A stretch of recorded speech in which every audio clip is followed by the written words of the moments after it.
There's a huge problem with Monster Hunter Rise on PC, and it's been a problem since it launched almost 5 months ago now. And it's a problem more and more and more of the player base is starting to notice as they come back to Monster Hunter Rise, or indeed have just now come to the game in the first place, and are either preparing for Sunbreak expansion pack, pushing deeper into endgame, or are playing all the way through the base content for the very first time, getting ready for Sunbreak. And infuriatingly, it seems like Capcom and the Monster Hunter dev team have absolutely no intention of fixing this big, huge problem. And as far as I've seen, they've not even publicly acknowledged it, much less addressed it one way or the other.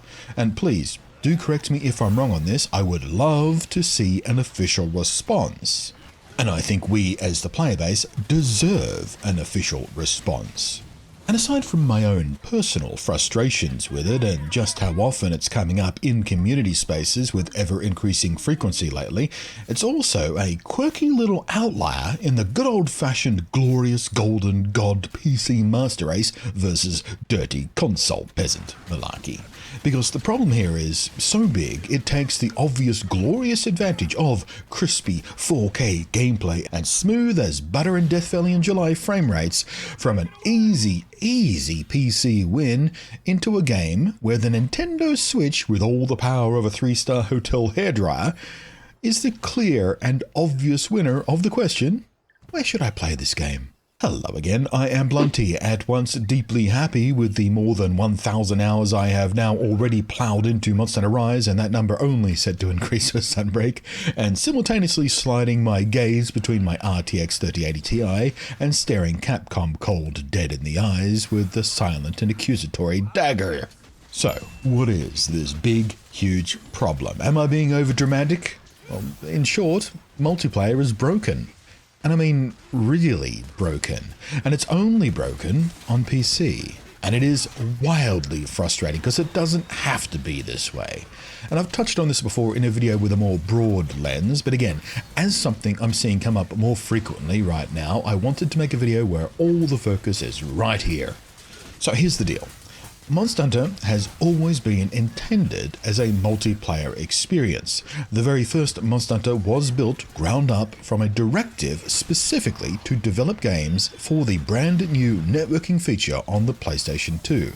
It had online gameplay in its bones, in the marrow of its bones, and it was one of the first PS2 games to be designed this way. It wasn't just a game they added online content to partway through development, it was designed from day one to be an online game. In fact, it was literally impossible to play the content made for online play in an offline mode in this first version of Monster Hunter.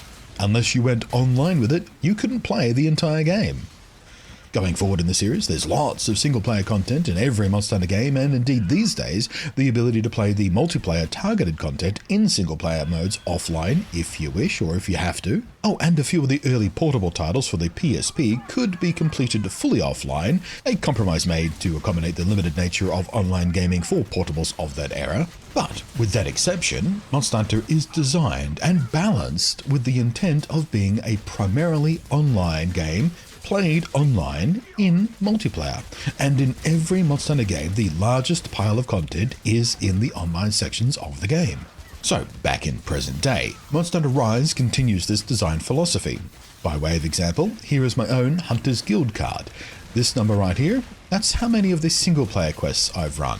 And these numbers right here, those are the multiplayer quests. And this is my save file on Nintendo Switch. Here you can play with anyone, anywhere in the world, no restrictions, no worries. You can easily set up lobbies to hunt with a consistent group, or you can do what I do more often and just jam up into a random high rank hunt for endless team-based fun times. On PC, you can also play with anyone from around the world if, big capital I, capital F, if you connect manually and directly with people you've pre-arranged a session with, have communicated your session ID and password, which, by the way, you will need to do using some other method of communication. Discord, maybe. Because if you set up or search for a lobby with an open door, regardless of what rules or expectations are set, it's likely you won't find many options. I found countless posts in forums, on Steam, on Reddit, on Twitter, in Discord, of players flailing at the impression that online is dead in this game on PC because they just can't find more than a couple of lobbies. And when they try to hook up for rando matches, it just times out more often than it connects. And that impression of it being dead in the water is just unfair. It's not a dead game. After the normal player drop-off about a month after release, the player base on PC has been really consistent, with around 25,000 players online every single day, day after day. The same kind of player base Monster Hunter World is maintaining on PC these days. And right now, it's ticking up every day just a little bit as more players start to return to the game as the expansion pack looms. And while that number is probably fractional compared to the player base on Nintendo Switch, which we can infer from just the sales numbers on Switch versus PC and the anecdotal player evidence, and things like how many streamers and content creators are doing so from Switch versus PC and things like that, you'd still think, with that many players online every single day so consistently, collecting a lobby of merely 4 of those players should be pretty easy, right? 4 players is all you need for a full lobby from 25,000 every single day. But it only gets worse, because when kicking off a request to join a random hunt using matchmaking, you get the same impression of a dead game, because more often than not, it just times out, says, nah, can't find any other players, sorry. And that problem is only multiplied if you're trying to random match up for a more specific quest instead of just any high rank quest that's currently running.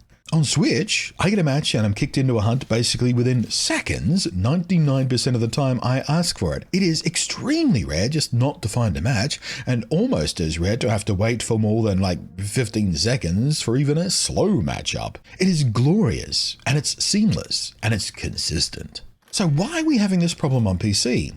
Well, there's a roadblock to both the lobby system and to the rando matchup system.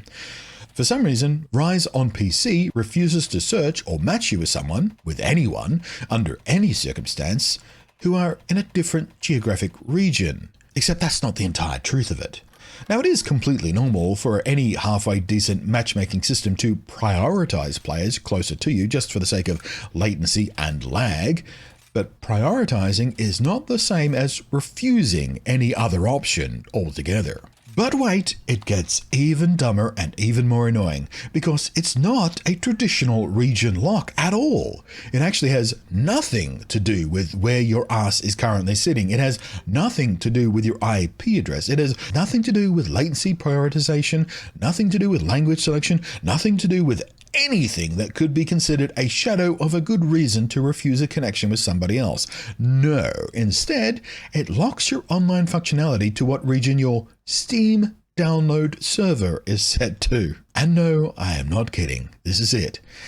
By default, when installed, Steam does indeed pick something geologically close to you for your download server, so that your game installs come from physically closer server farms for a better chance at faster download speeds. It is a very sensible choice, but you can also just change it manually to whatever you like, for any reason you like, or no reason. It's not an actual region lock. It's not intended for any kind of DRM or similar regional rights management malarkey. It is a quality of life feature only. It is for convenience only. It's for getting faster downloads. So using this system to lock out online matchmaking is ridiculous. Utterly and completely ridiculous. And we know it is not necessary to do it this way, because you can still manually join up with friends from any region and it works just fine, regardless of their download server settings. And of course, there's the Nintendo Switch experience, which is transparently global all of the time. And even if you do manually change your Steam download server region to something more populated, and by the way, there's no way to tell, and you have to reboot Steam every time you change this, so using trial and error to try and find a server with a decent active player base for this game is wildly shitty and annoying. And even then, you are still only playing with a tiny slice of the whole player base, the tiny slice that happens to be on that particular server region. So better still doesn't mean good. And I know, some of the more defensive fanboy types may already be screaming at me in the comments about how this is Steam's fault, this is Valve's fault, not Capcom's fault, and it's unfair to lay the blame for this at Capcom's feet. And yes, this is indeed how the most basic, low-level Steam matchmaking works, and Capcom have just decided to use that.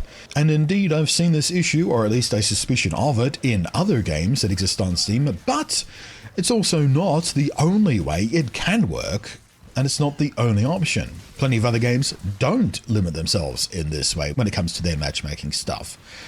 There's figuratively countless games on Steam which do not tie themselves down to this weird limitation.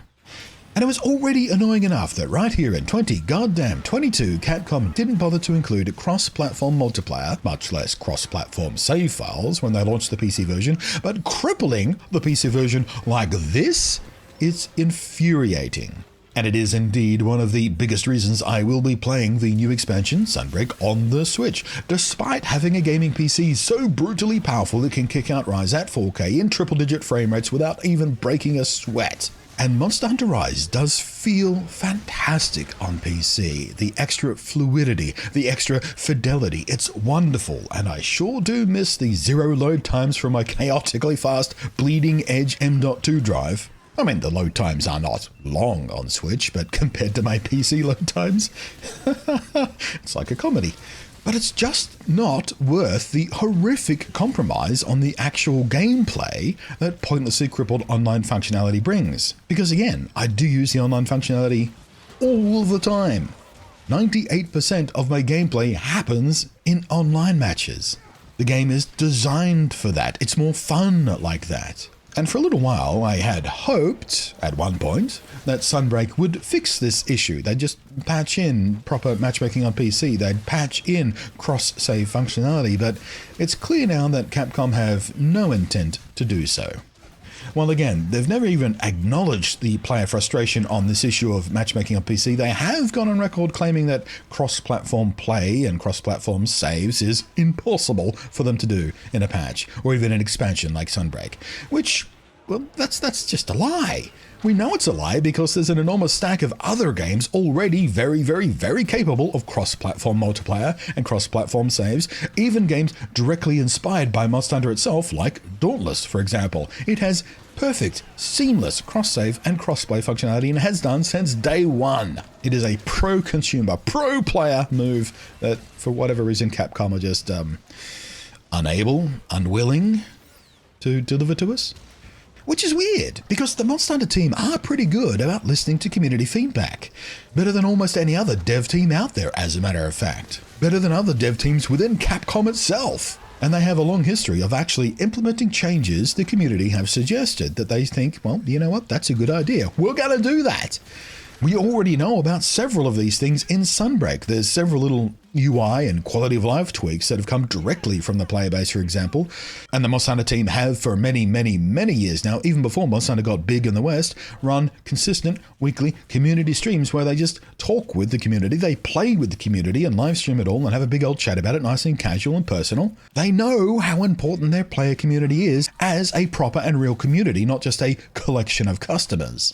So at every turn, it only gets more frustrating that they've crippled the PC version like they have. So at this point, one can only hope that the next Monster Hunter game will not be so half-assed when it comes to one of its most structural components, that being the online gameplay. But that might be a way off yet. March 11, 2024 will mark the 20th anniversary of the release of the very first Monster Hunter game. It's when most of us are anticipating we'll probably see the next generation game.